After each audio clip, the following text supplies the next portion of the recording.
हो गया सबका? इसमें कोई दिक्कत? करना क्या था, सिर्फ डाइपोल के एक्सियल पॉइंट पे हमको पहले वो पॉइंट देख लेना है, वहां पे पॉजिटिव और निगेटिव चार्जेस के कारण इलेक्ट्रिक फील्ड का डायरेक्शन क्या होगा वो देख लेना है। ठीक, फिर फॉर्मूला जो होता है KQ/R², उसके हिसाब से देख लेना है कि पॉजिटिव से कितना डिस्टेंस, निगेटिव से कितना डिस्टेंस, तो फील्ड की वैल्यू कितनी, और फिर डाइपोल मोमेंट के यूनिट वेक्टर की मदद से उनको डायरेक्शन असाइन कर देना, और लास्ट में प्रिंसिपल ऑफ सुपरपोजिशन के अकॉर्डिंग दोनों को ज्वाइन करके मैथमेटिकल कैलकुलेशन को परफॉर्म कर देना। ठीक है, क्लियर है? अब दूसरे वाले में कंपोनेंट की मदद से। चलो अब देखते हैं इक्वेटोरियल पॉइंट पे इलेक्ट्रिक फील्ड क्या होता है। इक्वेटोरियल प्लेन या इक्वेटोरियल लाइन डाइपोल एक्सिस के मिड पॉइंट पे डाला गया परपेंडिकुलर, डाइपोल एक्सिस के मिड पॉइंट पे डाला गया परपेंडिकुलर। ठीक है, ठीक, तो इसी इक्वेटोरियल लाइन या प्लेन पर जो कि परपेंडिकुलर है किसके, डाइपोल एक्सिस के, उसी इक्वेटोरियल लाइन या प्लेन पर हम किसी भी पॉइंट पे टोटल इलेक्ट्रिक फील्ड कैलकुलेट करेंगे डाइपोल का, मीन्स डाइपोल के दोनों नेगेटिव और पॉजिटिव चार्जेस का। ठीक, तो फिगर देख लो पहले।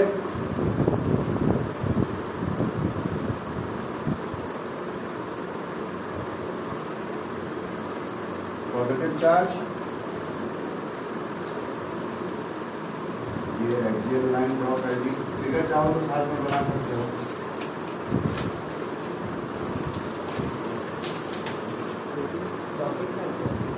इक्वेटोरियल इलेक्ट्रिक फील्ड,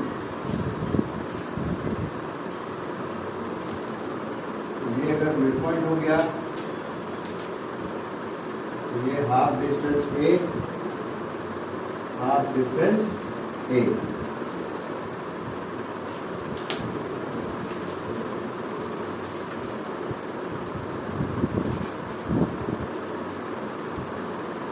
ये परपेंडिकुलर डाल दिया इसको।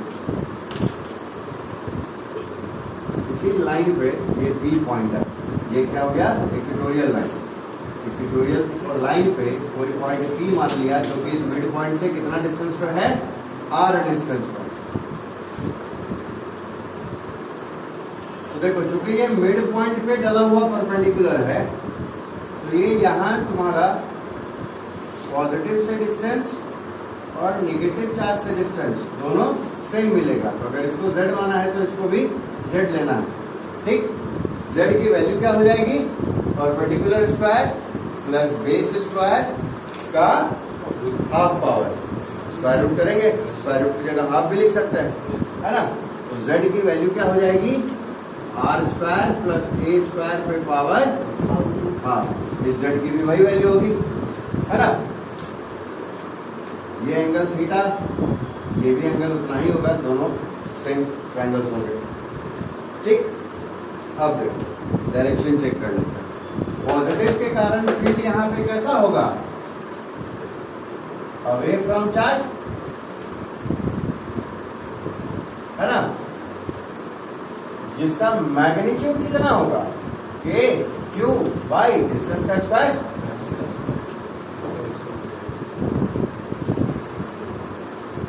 और ये इलेक्ट्रिक फील्ड हॉरिजॉन्टल के रिस्पेक्ट में कितना एंगल बनाएगा, थीटा ही, जितना ये है उतना ही ये रहेगा। पैरेलल लाइंस वाले कंसेप्ट से क्या था वो ज्योमेट्री वाली बात, ये अगर थीटा है तो ये भी थीटा होगा, और ये अगर थीटा है तो ये भी थीटा होगा, तो वो निगेटिव वाले में काम आएगा। निगेटिव चार्ज का फील्ड किधर होगा, टुवर्ड्स चार्ज, है ना, जिसका वैल्यू कितना लिख सकते हैं, a q by z square, direction towards charge है ना। इसमें भी एंगल इसमें कितना बनेगा, थीटा ही होगा ये वाला, ये थीटा था तो ये भी थीटा, इस रूल से। ठीक, अब देखो यहाँ तक का फिगर क्लियर है। अब देखो कंपोनेंट्स की बात। थीटा के सामने वाला कौन सा कंपोनेंट होता है? साइन थीटा कंपोनेंट, और ये वाला कॉस।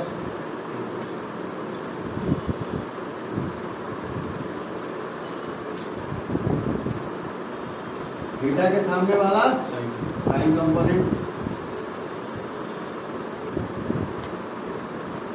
और इधर वाला कॉस। देखो ऐसा ही सिचुएशन है दोनों।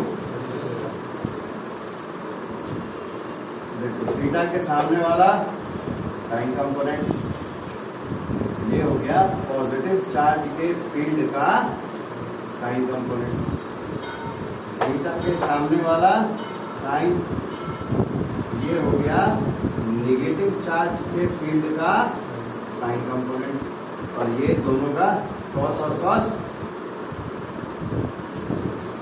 ये हो गया पॉजिटिव चार्ज के फील्ड का कॉस कंपोनेंट, ये हो गया नेगेटिव चार्ज के फील्ड का कॉस कंपोनेंट। ठीक है, तो चूंकि देखो दोनों फील्ड का मैग्नीट्यूड कितना था, k3/z²। चूंकि एंगल्स भी एक जैसे हैं तो साइन थीटा की वैल्यू भी वही होगी। तो देखो पॉजिटिव का साइन, नेगेटिव का साइन कंपोनेंट दोनों अपोजिट डायरेक्शन में है, एक ऊपर है एक नीचे है। चूंकि दोनों का मैग्नीट्यूड भी बराबर है इसीलिए ये एक दूसरे को कैंसिल आउट कर देंगे। ठीक, नेट फील्ड में कंट्रीब्यूशन किसका होगा? सिर्फ कॉस थीटा कंपोनेंट्स का होगा। ठीक है, तो यहाँ चूंकि सिर्फ दो ही चार्ज थे इसलिए दोनों को ऐड करके हम निकाल लेंगे। इंटीग्रेशन की जरूरत यहाँ नहीं है रिंग वाले जैसे। कैसे निकलेगा? दोनों का सम हो गया, यही टोटल इक्वेटोरियल फील्ड की वैल्यू हो गई। अब देखो तो नेट फील्ड का डायरेक्शन किधर है? इस तरफ, इधर ही है ना? Yes sir. ये डायरेक्शन किसकी है? Opposite to dipole moment vector है, क्योंकि डाइपोल मोमेंट वेक्टर तो माइनस से प्लस होता है। फील्ड निकल रही है प्लस से माइनस के डायरेक्शन में, तो यहाँ किससे मल्टीप्लाई कर सकते हैं? Minus P cap. ठीक, जैसे ही माइनस पी कैप से मल्टीप्लाई किया ये कन्वर्ट हो गया किसमें? वेक्टर फॉर्म में। क्लियर बात? वहां तक फिगर में कोई दिक्कत? तो जो अभी लिखो नहीं, पहले डेरिवेशन समझ लो फिर थ्योरी के हिसाब से लिखवा सकते। ठीक है, फिगर में कोई दिक्कत किसी को? साहिल? ठीक, अब देखो तो जो नेट फील्ड है जिसको हमने नाम दिया क्या चीज? Equatorial field. उसकी वैल्यू क्या होगी? दोनों फील्ड्स का क्रॉस कंपोनेंट है ना, माइनस में ठीक है ना। तो देखो दोनों की वैल्यूज क्या क्या है? k3/z² है cos थीटा, इसकी भी वैल्यू तो वही है k3/z² cos थीटा, क्योंकि दोनों चार्जेस की मैग्नीट्यूड सेम, डायरेक्शन और डिस्टेंस भी सेम। तो देखो दोनों सेम क्वांटिटी है तो ट्वाइस हो जाएगा k3/z² cos theta minus theta. तो देखो cos थीटा की वैल्यू क्या लिख सकते हैं? Base by hypotenuse, base by hypotenuse, क्योंकि थीटा के सामने वाला तो परपेंडिकुलर होता है। बेस बाय हाइपोटेनियस मतलब a/z है ना, होगा। इसमें कोई तकलीफ? और यहाँ z की वैल्यू क्या है? r² प्लस a² पे पावर हाफ है। चलो पहले cos थीटा की वैल्यू पुट करते हैं। Twice of a3/z² a/z minus p cap. और देखो यहाँ कुछ चीजें एक साथ होंगी। q इंटू 2a है, किसमें बदलेगा? p में।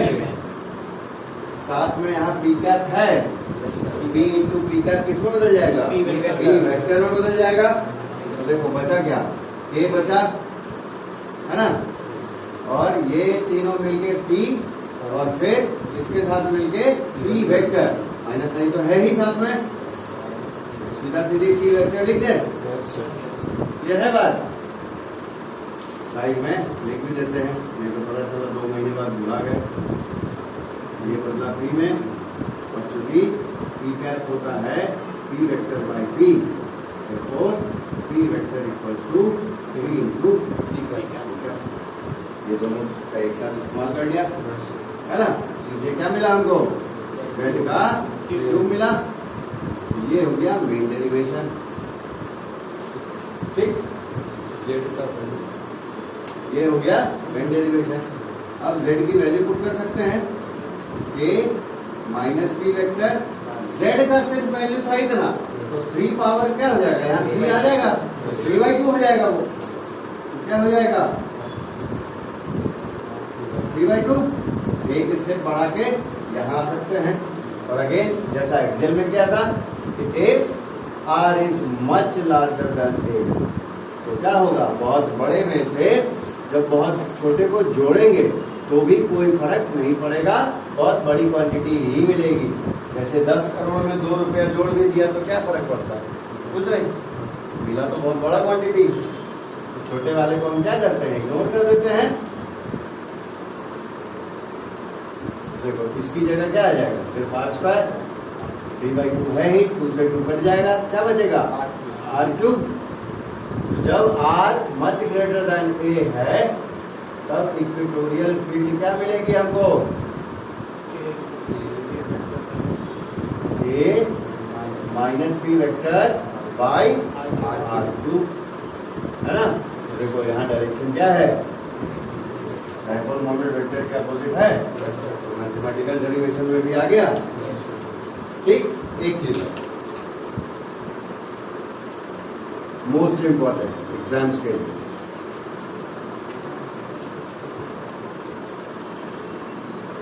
Relation between E axial and E equatorial. तो ये रिलेशन हम स्टैब्लिश करते हैं किस केस में, इस केस में। तो वहां लिखेंगे when R is much greater than A, तो उस समय E एक्सियल क्या है, फॉर्मूला बताओ तो जरा, क्या मिला था, A 2P by R², factor हटा दिया, मैग्नीट्यूड दे दिया बस, ठीक। इक्वेटोरियल की वैल्यू क्या आई, माइनस नहीं लेंगे, सिर्फ हम मैग्नीट्यूड की बात कर रहे हैं, क्या है, AP बाई R³। देखो इसको ट्वाइस को बाहर ले लो तो क्या हो जाएगा, AP बाई R³, है ना। ये किसकी वैल्यू है, इक्वेटोरियल की है, मतलब ट्वाइस ऑफ इक्वेटोरियल। ये कब, इस कंडीशन, ठीक। यहीं से एक बड़ा इंपॉर्टेंट चीज है कि E axial by E equatorial कितना, स्वाभाविक है 2:1, और E equatorial by E axial कितना, तो 1:2। ये ध्यान रखना, बोर्ड में यही पलट के पूछता है स्टूडेंट को कंफ्यूज करना, तो होगा आंसर 1/2। तुम खाए में 2:1 लिख के चले जाओगे, फिर बाद में पता चला कि क्या है, ठीक है। क्योंकि डायपोल मोमेंट वेक्टर की डायरेक्शन ये है, लेकिन फील्ड की डायरेक्शन अपोजिट, इसलिए उस चीज को दिखाने के लिए हमने माइनस P कैप का इस्तेमाल किया, ठीक। तो चलो अब लिखेंगे कैसे, फिगर ड्रॉ कर लिया पूरा, यहाँ तक में किसी को कोई दिक्कत, तो अब थ्योरी लिखो 2-3 लाइन का, जैसे टॉर्च में लिखा, from diagram, from considering components of, ऐसा करते हैं, कंसिडरिंग, डायग्राम के बाद ये लिखना है, considering components of electric fields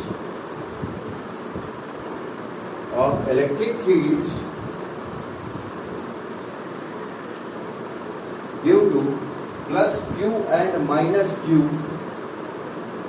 due to plus Q and minus Q charges of dipole,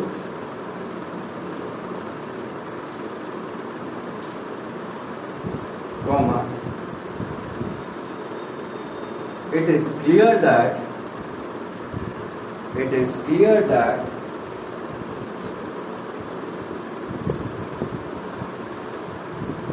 sin theta components of fields,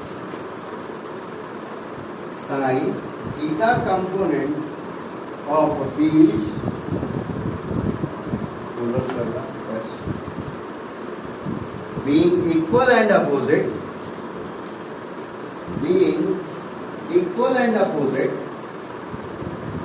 comma, cancels out each other,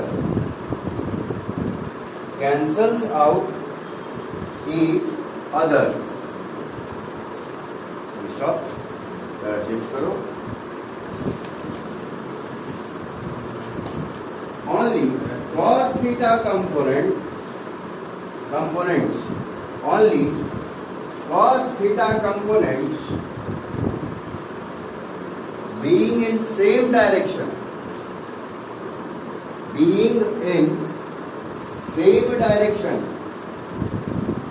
will add up, will add up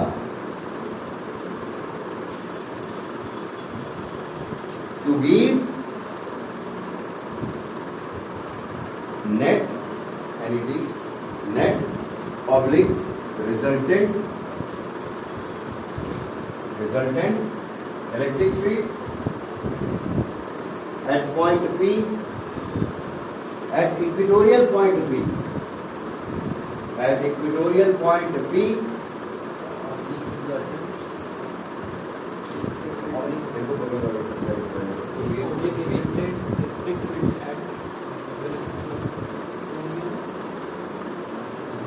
क्या लिखे हैं? Net oblique resultant, oblique मतलब maths वाला slash, मैंने पूरा लिखा oblique, है ना? Net oblique resultant electric field at equatorial point P due to the dipole, और इतना लंबा ना लिख के हम सुधर थे इक्वेटोरियल लिखे, और ई इक्वेटोरियल ये word E equatorial equal to maths वाला equal to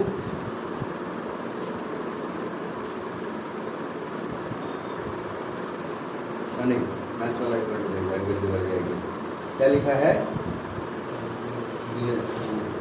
only cos theta components, full stop. Value of E equatorial is calculated as, full stop के बाद value of E equatorial is calculated as, dash दो. और अब ये यहाँ से derivation note down करेंगे यहाँ तक, फिर स्पेशल केस नोट डाउन करेंगे, और फिर ये इंपॉर्टेंट करके ये रिलेशन लिख लेंगे. ठीक है? क्लियर है? कैलकुलेशन में कोई दिक्कत किसी को?